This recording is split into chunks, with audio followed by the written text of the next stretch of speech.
You guys know why Wonder Woman won't date Mr. Freeze? He gave her the cold shoulder. I'm just gonna do the video now. I'm sorry.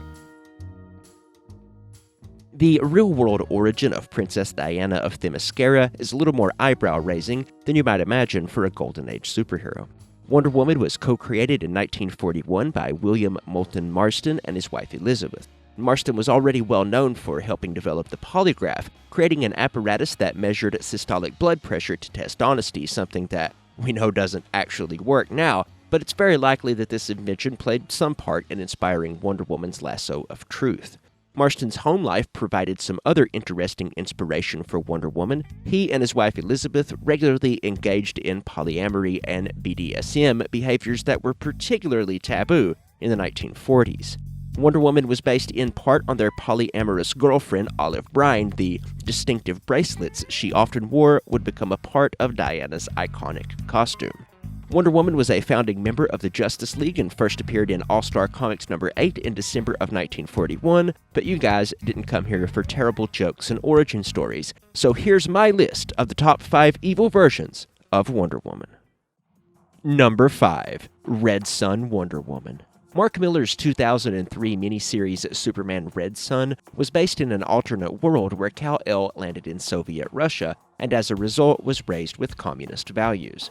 Some of you may recall this book from my top 5 evil Supermen video, so let me say again that I'm very much aware that communists aren't automatically evil. However, while Red Sun Superman was more misguided than evil, he did do some pretty evil things.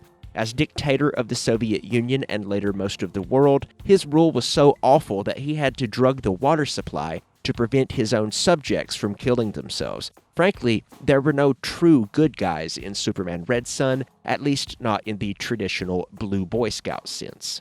In much the same way that Red Sun took Superman as a beacon for freedom and flipped it on its head, so too did it take Wonder Woman and do the same. The Wonder Woman depicted in Red Sun was unfazed by the fact that the Man of Steel was a dictator, and when she finally turned against him, it was because he put himself and his fight with Batman before her safety by begging her to break the lasso of truth, crippling her in the process. She didn't have a problem with Superman's actions or his ethics, only his treatment of her in particular. Put frankly, she was complicit in his actions and would have happily continued to be complicit. Red Sun at its core is about whether or not the ends justify the means. Lex Luthor clearly believes that they do from the very start. Superman takes longer to come around, but eventually comes to think the same thing. I'm not going to give away the ending, but let's just say that whether or not the ends truly do justify the means is left intentionally vague. In the end, this Wonder Woman is guilty of helping to prop up a dictator that eventually became ruthless and then taking her entire country to war just to get revenge on that one man. And for that, she makes the list at number 5. Number 4. Superwoman from the Crime Syndicate. Superwoman from Earth-3 was named Lois Lane, but make no mistake about it, she was an alternate version of Wonder Woman. An Amazonian by birth, she even had her own version of the lasso of truth, although her version was the lasso of enslavement, so yeah, comics were never really about subtlety, were they?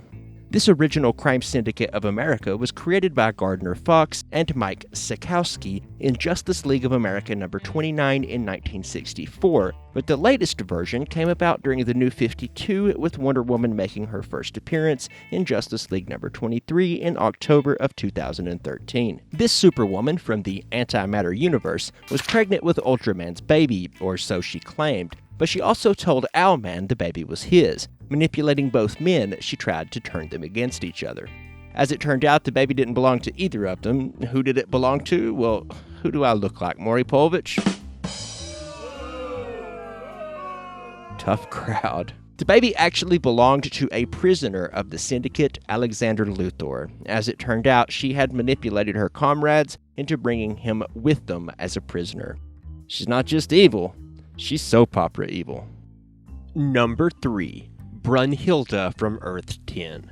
Brunnhilde was one of the Valkyries of Norse mythology and a member of the JL Axis, an alternate version of the Justice League from Earth-10, where Germany won World War II and took over the planet, thanks in no small part to her involvement. Earth 10 was based on Grant Morrison's Animal Man number 23 from 1990, which featured an alternate version of Superman that was a Nazi. When the New 52 came along in 2011, Morrison got the chance to expand upon this idea, and thus the JL Axis, including this Nazi version of Wonder Woman, was created. So yeah, Nazi Wonder Woman is an evil, ignorant racist who assisted in ethnic cleansing on a global scale. This one isn't much fun. Let's just move on. Number 2, Flashpoint Wonder Woman. 2011's Flashpoint was a story arc that saw Barry Allen wake up in a world where he's not the Flash. However, the differences didn't end there. His mother was alive and his father had died of a heart attack but never went to prison. On top of that, there was no Justice League and, seemingly, no Superman. In this timeline, Diana, Queen of Themyscira, was leading the Amazonians in a war with Aquaman's forces in Europe. Wonder Woman had conquered the United Kingdom and renamed it New Themyscira, while the Atlanteans sank the rest of Western Europe. That's right, Wonder Woman as a warlord. I wanted to include this one for a couple of reasons. One, it's one of the few evil versions of Wonder Woman that exist without an evil version of Superman. And two, it's just a great story arc. Flashpoint consists of a core limited series and a number of tie-in books, and it's worth your time. Number 1, Injustice Wonder Woman. And I find myself in a position of saying once again, was there ever any doubt in your mind about this one? Whether this version of Wonder Woman is the most evil is debatable, but much like Superman, I feel that this series deserves the number 1 spot on the list just because it's that good. As a matter of fact, I think Tom Taylor is probably getting sick of me tweeting at him about it all the time. So 2013's Injustice Gods Among Us was a fighting game, but there was also a comic series, a prequel that spans the 5 years before the events of the game. It takes place in an alternate reality where Superman controls the world as a dictator. A quick recap, Superman grabbed who he thought was Doomsday and flew into space, but it was Lois Lane who was pregnant with his unborn child. The Joker had drugged Superman, he'd been hallucinating. However, that's not where the heartbreak stops. The Joker had set up a nuclear warhead in Metropolis and somehow wired it to Lois's heartbeat. When her heart stopped, so did the city of Metropolis. Superman lost the love of his life, his child, his city, and nearly everyone he knew, all in one fatal day, and it sent him down a dark path. In a fury, he murdered the Joker and blamed Batman.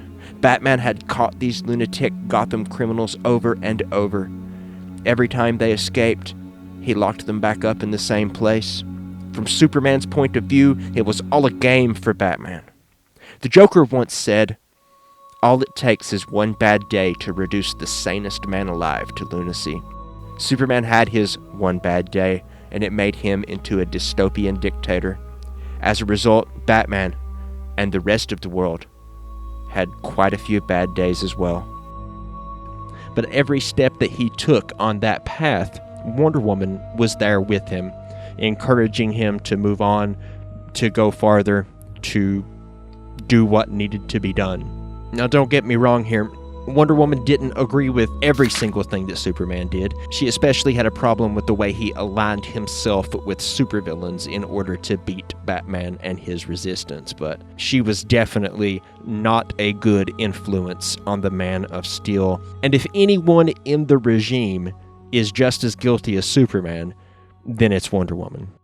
At the time of this writing, the most recent issue of Injustice 2 was Chapter 51, which was released on March 27th of 2018. So now is the perfect time to get caught up with this critically acclaimed series.